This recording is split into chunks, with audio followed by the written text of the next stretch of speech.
Welcome to the Perfect Mom Show, episode 525. Today, we're going to talk about that back to school anxiety and why back to school feels so overwhelming for us moms. We talked about this in 524 in last week's episode, so go back and check that out if you haven't. But we know that back to school isn't just a transition for our kids, it's also one for ourselves. I think if you're feeling anxious, if you're feeling nervous, it's totally typical and normal because of all of the changes and that we're going to talk about today, right? And the night before school starts, it's like, are you nervous? Are you nervous? Everyone's talking to their kids about their nerves.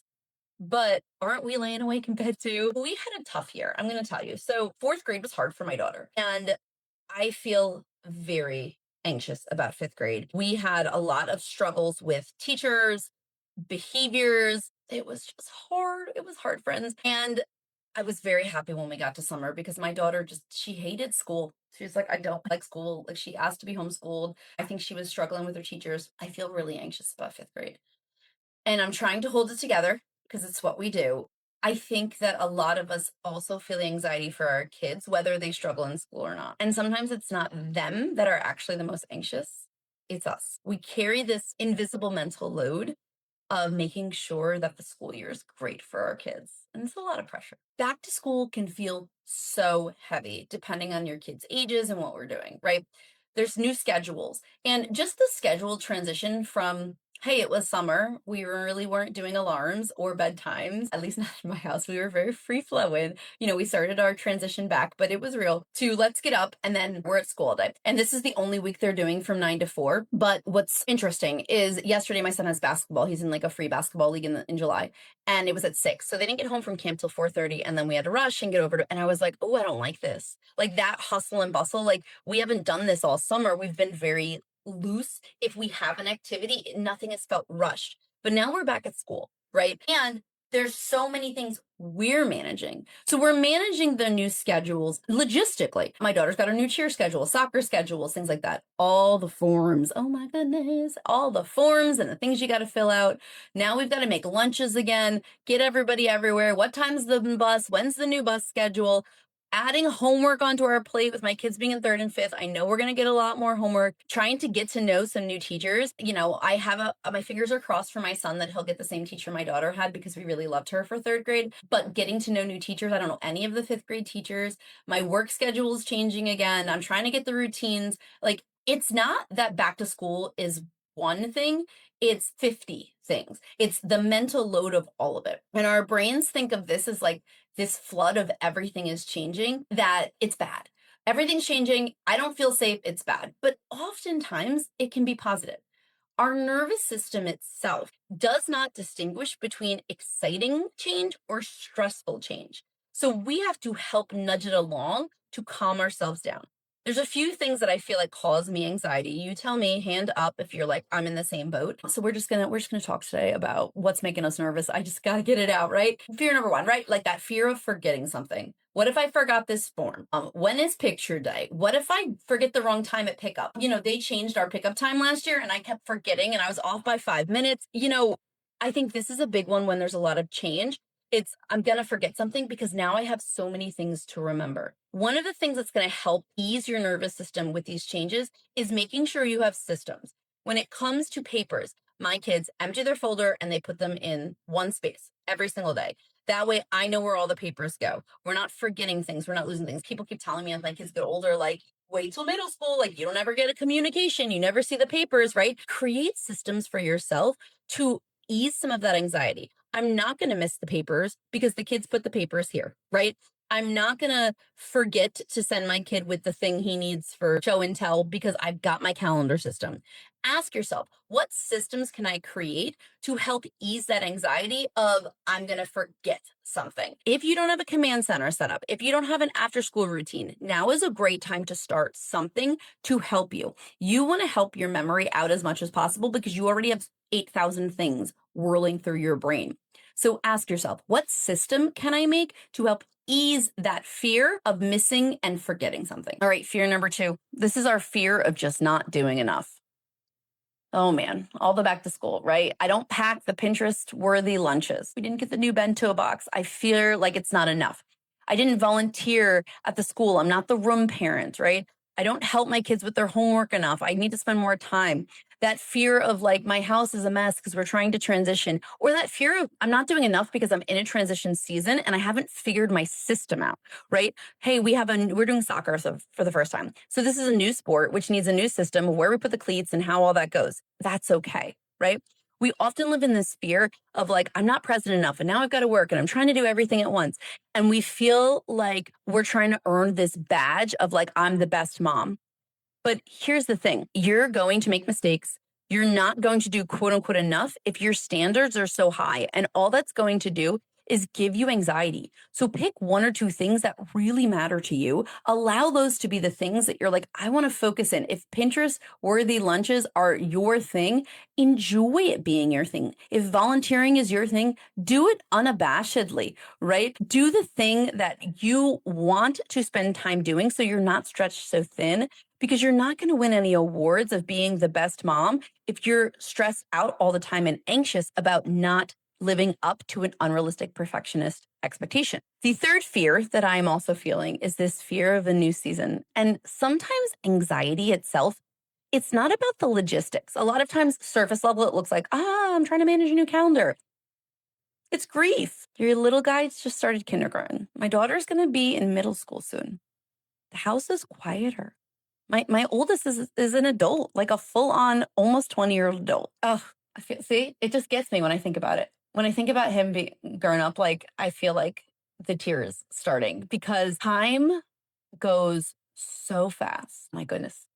And I was thinking about it the other day. I was outlet shopping with my sister, and I was like thinking about shopping with my daughter and how she's getting older, and like, what is she going to be like in high school and in middle school and all that, and how fast it's going. Yeah, it's anxiety because you're grieving. You're mourning what you're leaving behind, but it's okay to embrace what's coming. In order to help your anxiety, allow yourself to have a minute of grief with the season you're leaving, even if it's summer, right? We're leaving the freedom we had in the time together and get excited about what's next. I want to help you figure out some ways you can calm that nervous system down when it's feeling like change, danger, danger, danger. First up is it's going to be imperfect. I know you hate to hear it. Me too, right? Something's going to go wrong. You're going to forget something. The kid's going to forget their water bottle at home. Should I go give it to them? They don't have their water. That's what I sound like. My husband's like, they're fine without water. I'm like, but the water, right? We're going to survive. The first few weeks of school will always be messy, and it's okay.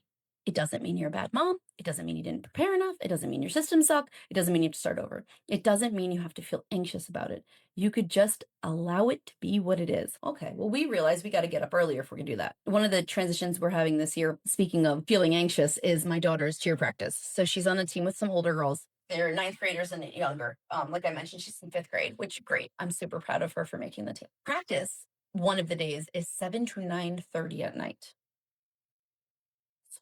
It's so late. It's a transition, and we have to get ready for that transition. And it's making me a little anxious. What if she's going to be tired?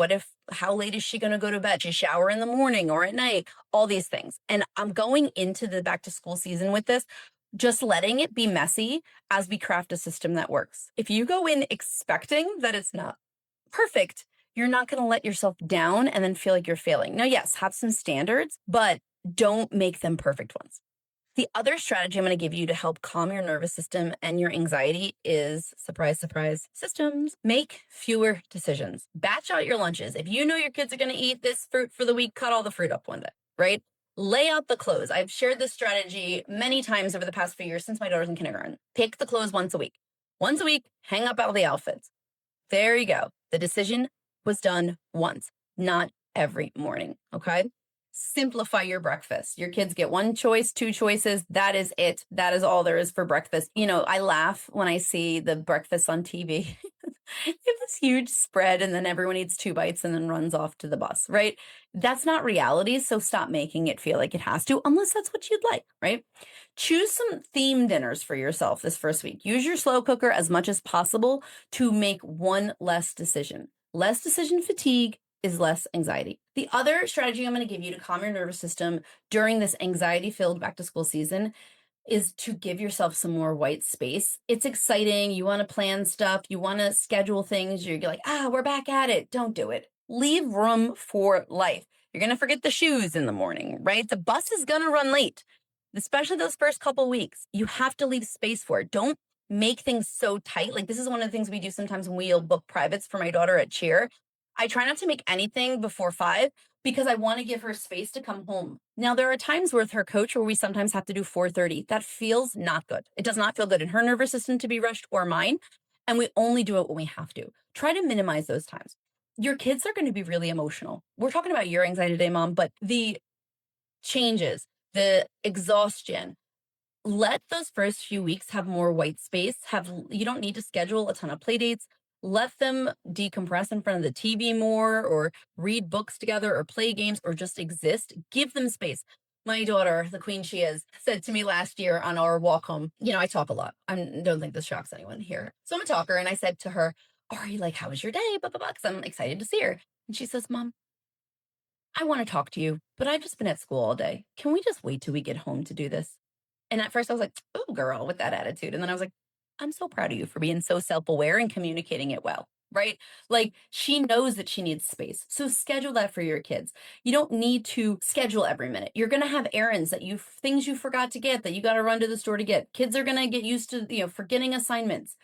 Give yourself some margin to be a stress reliever and calm that anxiety down. Don't schedule it all. Also want to encourage you to anchor yourself in what you can control. We talk about this locus of control. These are the things in your web that you can control, the things that you have space over, right? I want you to think about today and your locus of control, not what I need to do for Halloween, not planning out Thanksgiving break. What can I control today? Small actions will calm your anxious mind better than, oh, school started, so I need to start thinking about this and this and this and this. And like, listen, I love to do things in advance. I want to buy the Halloween costumes now so we can try them on and return them 4 times and things like that. But you don't need to plan out the rest of the school year just because it started. I want you to ask yourself some different questions this school year to calm your anxiety. Instead of, did it all go perfectly? Do I feel good? Did we laugh today? Do we feel loved as a family? Did we make some memories? Is there connection? Don't forget, summer, you have all these touch points with your family. Even if they go to camp like typical at school and you're working like typical, you have more free time at nights, less activities. There's just a few more touch points. For me and my family, we had tons more touch points because they barely did camp. I want to make sure when we get into back to school, we're connecting in a similar way because it's important. All right. So whether you started school or not, I want you to write a couple things down that you can control, right? I can make lunches the night before. I can go to bed earlier and get off my phone. I can check out the calendar. And then I want you to think of 3 things you're going to let anxiety go for. You're just like, I'm not taking this anxiety into this school year about my house being spotless, and I think I worry about like my kids' friend groups and things like that. Like, I can't control who my kids choose to be friends with at school. I can't, and neither can you. And we don't like to hear it, but it's the truth. So maybe I can let go of that pressure and allow them to make their own choices. I'm going to let go of comparing myself to that mom that looks so put together at pickup because I don't feel the same. All right. Remind yourself that a phrase I use here is things can be stressful, but I do not have to be stressed. The back to school season's going to be stressful. You don't have to be stressed about it. And if you're feeling anxious right now or stressed, or you're like, I'm doing all these things wrong, you're not feeling. You care. That's what this is. It is an emotion allowing you to acknowledge that. It's not, let's get rid of every worry. It's building confidence that things can be looser. They don't have to go according to plan and I can handle it because you've done it before. You've done it and you're capable. You're going to get through the back to school season. So will your kids. It might not look the way you want it to, and that's okay. Show notes are at purposedrivenmom.com/podcast 525. I hope you took a deep breath today and are ready to conquer what you can control for the rest of the day.